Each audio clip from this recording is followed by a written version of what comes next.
Hello, good morning students. Today I am going to teach you Standard 7th subject English, Grammar Chapter 15, Auxiliaries and their kinds, Part 2.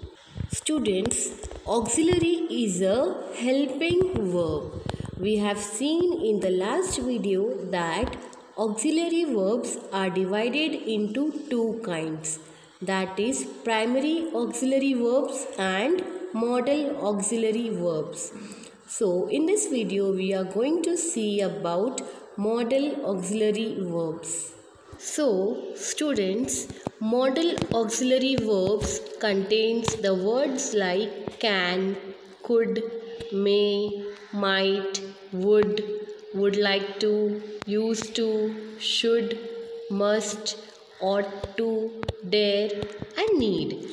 So in short, modal auxiliaries or modals are verbs that are used before an ordinary verb to express different meanings such as permission, possibility, ability, necessity, certainty, obligations, etc. Now, students, let us learn about the uses of modal auxiliary word like shall and will. The modals shall and will are often used to express the pure future tense examples. Some examples like I shall be famous. Second example is he will succeed. So shall and will are used to indicate pure future tense. Now we'll study about shall and should. These words are used to express a command, duty or obligation. Some examples like you shall report at noon. Next is we should address the committee. Now we'll study about the modals of must and ought.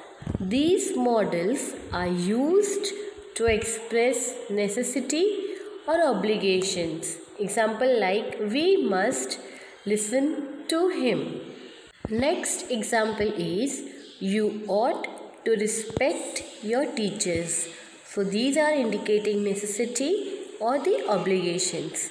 Now students, you should always remember that modals can be used to express different meanings, the permission, possibility, ability, etc.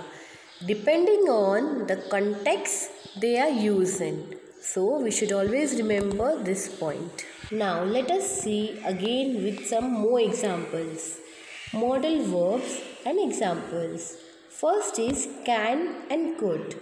Here, can and could is used to show ability or to ask permission. David can speak 3 languages. He could speak fluent French when he was 5. Next, modal verbs like can, could, may is used for asking question. Like example, can I sit in that chair please? Next, could I open the window?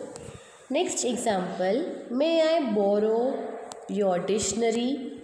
So these are used for asking question in a polite manner. Next is should. You should visit your dentist at least twice a year. So should is used to express duty or to express condition or to give someone advice or to express approval. Next example is you should try to lose weight. Now our next modal verb is must or have to. This is used to express obligation. Example, I must memorize all of these rules about tenses. Next example is you have to take off your shoes before you get into the mosque. So here it is using or showing us the obligation. Now our next modal verb is might, may, could, can. So all these four words are indicating about possibility. For examples, it looks nice but it might be very expensive. Next is Richard may be coming to see us tomorrow. So this modal verbs is showing the possibility. It may be possible also or it may be not possible also. Our next modal auxiliary verb is need. The word need itself indicates the necessity, means necessary. Example is you need not worry about the tickets. So it is used in the form of necessary sentence. Our next modal auxiliary word is dare. Now dare, as we all know, yes, dare means courage, to show courage. Example, he dare not oppose us. So students, we have seen today the modal auxiliaries verbs can, could, may, might, would, used to, should, must, ought to, would like to, dare, need. Thank you.